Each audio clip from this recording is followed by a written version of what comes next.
Glória a Jesus. E eu fiquei pensando, queridos irmãos, ali sentado, vendo tudo isso, eu fiquei pensando, eu jamais esperaria que o Instituto Paulo Freire fosse chegar aonde está. Glória a Deus. Glória a Jesus. Mas como é que surgiu o Instituto Paulo Freire? De que maneira ele nasceu? Eu quero dizer aos irmãos que eu estive no campo missionário, como todos vocês sabem, e lá no campo missionário, queridos irmãos, nós, para fazer a obra de Deus, logo na chamada, foi impactante. Eu estava dirigindo uma igreja, a congregação do Belém, o setor, lá em São Paulo, em Ermelino, Matarazzo. Quando Deus então me tirou de Ermelino e me levou para o campo missionário. Eu tenho alguém daqui de Ermelino nesta noite, que está aqui, que veio lá de Taquaritinga, que está aqui conosco, e ele era muito criança naquela época, mas ele lembra do dia que nós nos pedimos para ir ao campo missionário.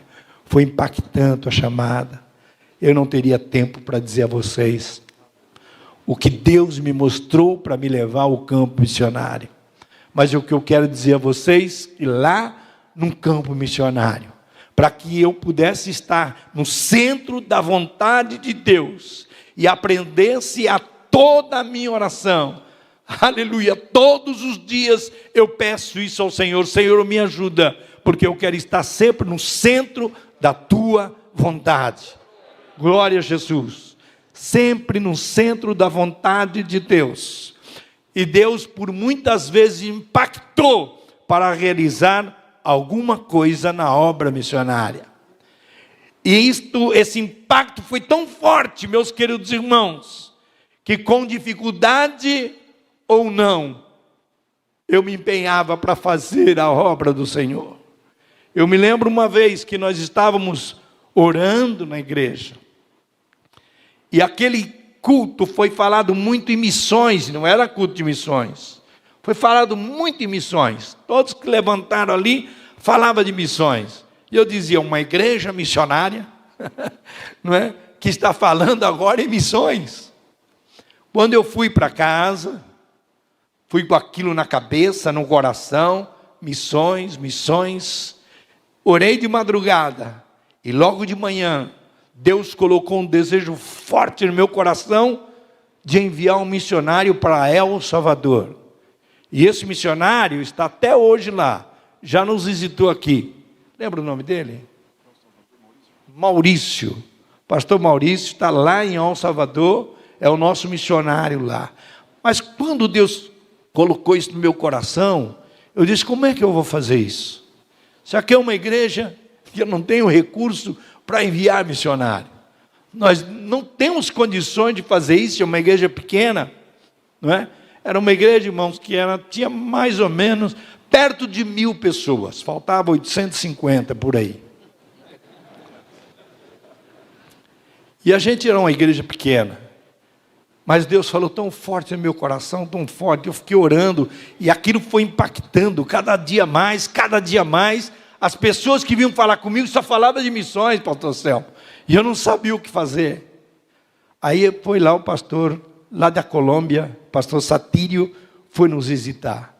Eu sentei com o pastor Satírio e disse, pastor Satírio, eu estou querendo ir a El Salvador. Ah, é? Falei, sim, quero ir para lá, porque Deus tem me falado muito forte, pastor, que precisa de um missionário lá, e eu quero ir lá, para me ver se realmente é isso que Deus quer. Aí ele falou assim para mim, vá e olhe com vontade de ver, que você vai ver muita coisa. Aí eu fiquei pensando, olhar com vontade de ver, e aquilo lá ficou no meu coração fortemente, até o dia que eu entendi isso, quando eu fui em El Salvador. Olhar com vontade de ver. E eu comecei a definir isso dessa seguinte forma. Olhar, eu estou olhando para todos vocês. Mas quando eu olho com vontade de ver, eu vou de romante aqui na frente, uma gravata listada bonita, camisa azul, sapato preto com pés cruzados. porque eu estou olhando com vontade de ver. E quando eu tenho a vontade de ver, eu vejo detalhes. E foi isso que o pastor Satírio falou para mim: vá e olhe com vontade de ver. E eu fui, queridos irmãos, numa época de guerrilha no Centro-América. E quando eu cheguei lá, tinha dado ali uma trégua, porque era aniversário do país, alguma coisa assim, uma trégua de 3 dias. E eu ia passar uma semana lá. E quando foi, depois disso que eu visitei o bairro onde nós queríamos abrir a igreja, depois que eu fui enviar um missionário para lá, eu voltei algumas vezes lá em El Salvador, inclusive no meio da guerra. Nesse tempo, depois de 3 dias de trégua, começou a guerra. Irmãos, eu estava hospedado na casa de um pastor, e eu estava no 2º andar, no quarto, e parecia que os tiros estavam lá na sala, lá embaixo. Irmãos, eu vou dizer a vocês, eu orei muito aquele dia. Perto ali de onde nós estávamos, tinha um hospital militar. E os helicópteros chegando o tempo todo, a noite toda, levando gente para esse hospital. E eu fiquei assustado, muito assustado. E eu saí do quarto, irmãos, bem devagarinho, para ver o que estava acontecendo. Porque parecia que eles estavam dando tiro ali dentro do quarto. E quando eu saí no corredor, o quarto do lado estava o pastor. E eu pensei, o pastor deve estar lá embaixo, apavorado. Quando eu olhei para baixo, eu escutei no quarto do pastor um barulho, fazia assim, ó. Eu falei, não é possível que o pastor está dormindo. Ele estava dormindo, porque já estava acostumado com esse tipo de coisa, mas eu não estava. Eu não vi o dia de amanhecer para poder dizer a ele para me levar para o aeroporto que eu queria voltar para os Estados Unidos, queria voltar para a Califórnia. Irmãos, foi impactante, mas eu não desisti. Com dificuldade ou sem dificuldade, eu não desisti, porque foi Deus que mandou. Glória a Deus.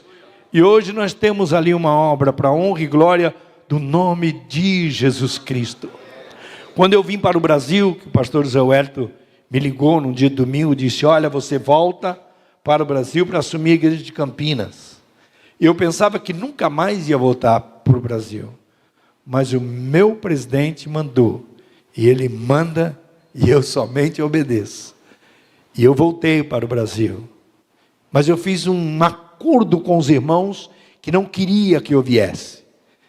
Eu sentei com todo o ministério e disse, olha, é o seguinte, lá nós já tínhamos algumas congregações, nós tínhamos 6 anos de programa de rádio, fazia todos os dias, tinha 2 programas de televisão, então nós estávamos a todo vapor, Deus crescendo, havia já enviado um missionário para El Salvador, para Nicarágua, para Guatemala e alguns outros países no Centro-América, estava mandando os missionários. E Deus estava abençoando ricamente. Mas Deus disse, volta, e eu voltei. E eu fiz o acordo com eles, olha, eu vou fazer o seguinte, eu vou voltar para o Brasil, mas todo aniversário da igreja, eu venho aqui participar com vocês, que é o dia 25 de outubro. Eu disse, eu venho visitar com vocês. Irmãos, os primeiros anos eu fui, depois não pude ir mais. Mas valeu a pena.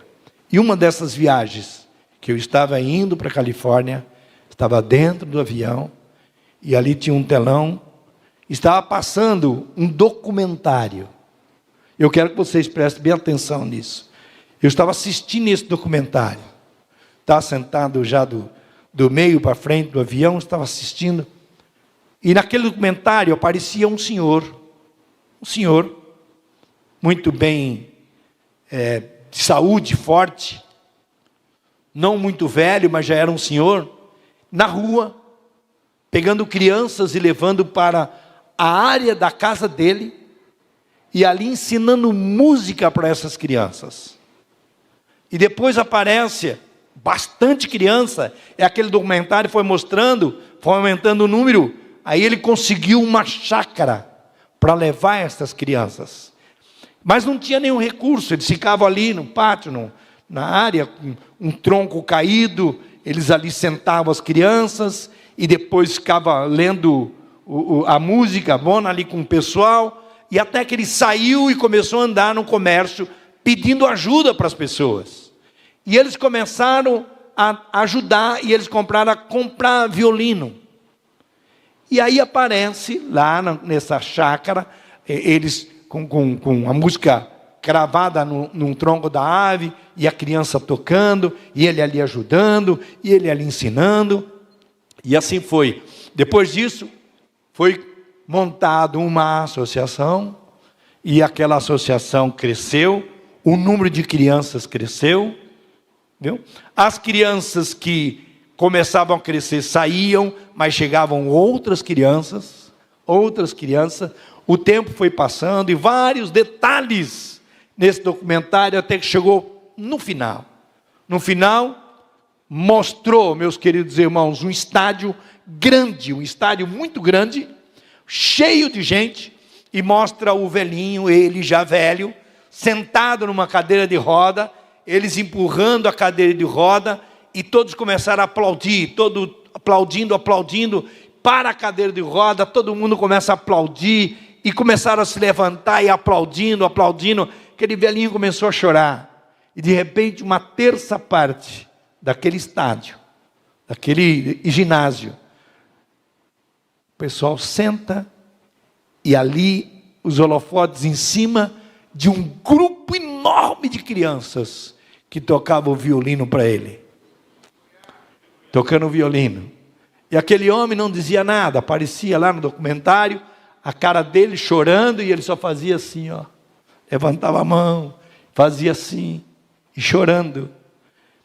Lá no documentário, ele chorava. E eu assistindo, chorava também. Vendo aquela cena, eu comecei a chorar.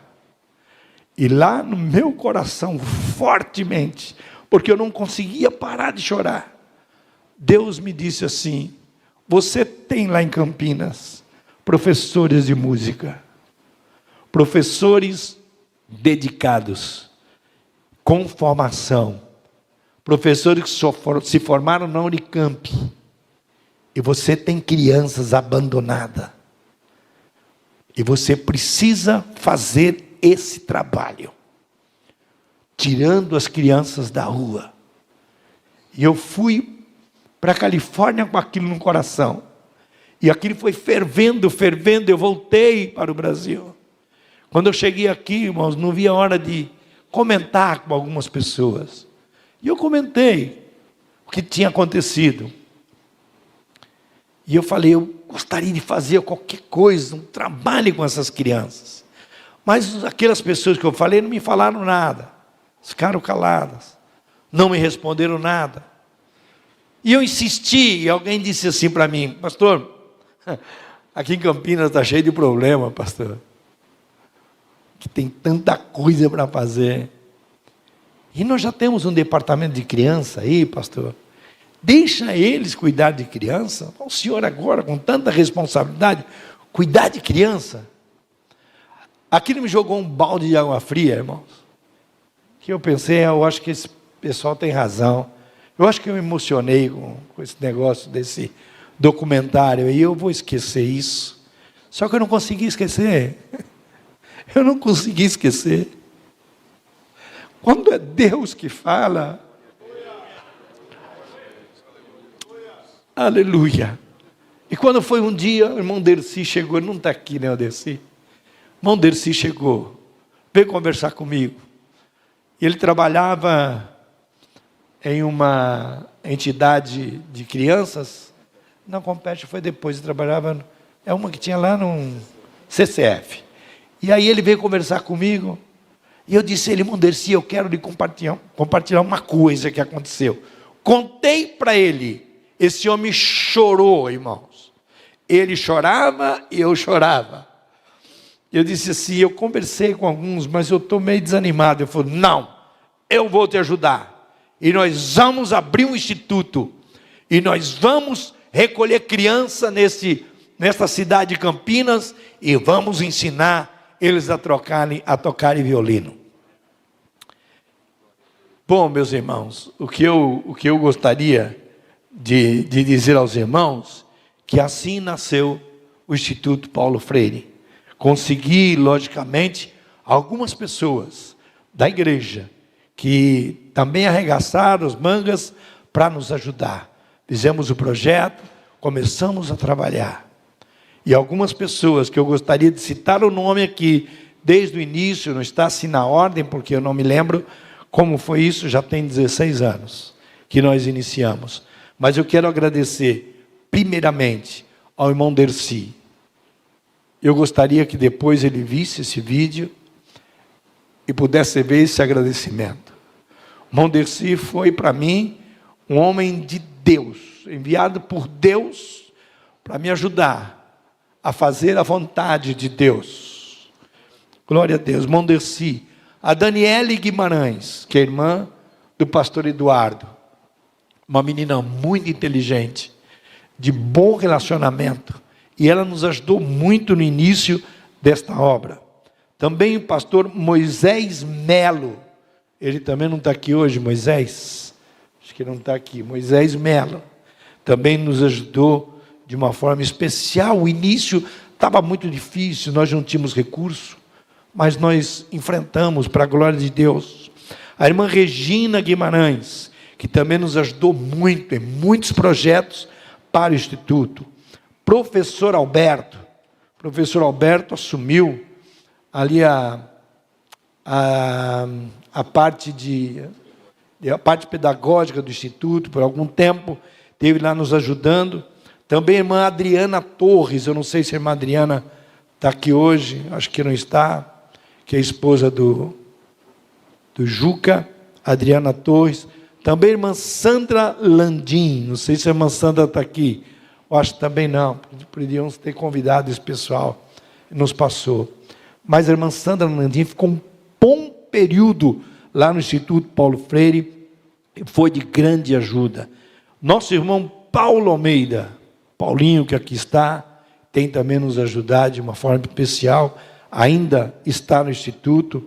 Gostaria de agradecer também o pastor Elcio. Pastor Elcio deu um up assim no Instituto, depois que ele começou a se dedicar também ao Instituto Paulo Freire. Eu posso até ter me esquecido de alguém aqui, esses foram os nomes que eu lembrei, e eu quero agradecer de todo o coração o pastor Márcio Monteiro, que é hoje o presidente desta associação, Instituto Paulo Freire de Ação Social. Deus tem abençoado, e eu quero dizer aos irmãos que eu jamais esperava que Deus fosse fazer algo tão grande no Instituto Paulo Freire de Ação Social. Então ali não somente nasceu crianças tocando violino, como alguns de vocês já viram aqui na sede, inclusive na época de Natal, as crianças tocando violino. E cada vez que eu vejo isso, pastor Eduardo, eu choro, porque eu me lembro de toda a dificuldade que nós enfrentamos. Mas Deus nos deu vitória. Esse povo aqui abraçou o Instituto Paulo Freire, acreditou neste projeto, e Deus tem nos abençoado de uma forma especial. Eu quero agradecer a cada irmão, a cada irmã que tem cooperado financeiramente com o Instituto Paulo Freire. Quero agradecer a cada supervisor que tem se empenhado também em ajudar o Instituto Paulo Freire. A cada dirigente de congregação que tem se empenhado também em ajudar o Instituto Paulo Freire. Deus abençoe a todos que têm colaborado, direto ou indiretamente, com o Instituto Paulo Freire de Ação Social. Moisés esteve no centro da vontade de Deus, obedeceu à voz de Deus, à chamada. Tinha ele muitas dificuldades para poder realizar a obra do Senhor, mas Deus disse a ele: eu serei contigo. Eu serei contigo. E eu posso dizer isso aos irmãos desta noite: se não fosse o Senhor conosco, nós não teríamos conseguido. Mas o Senhor fez esta promessa: eu serei contigo. Glória ao nome de Jesus Cristo. Portanto, nós vamos ficar com essa mensagem de Moisés ao nosso coração. Ele conhece a nossa vida. Ele se preocupa com você. Aleluia. Ele olha para você todos os dias. Deus nunca te perdeu de vista. E Ele ouve a sua oração. Louvado seja o nome do Senhor. Aleluia.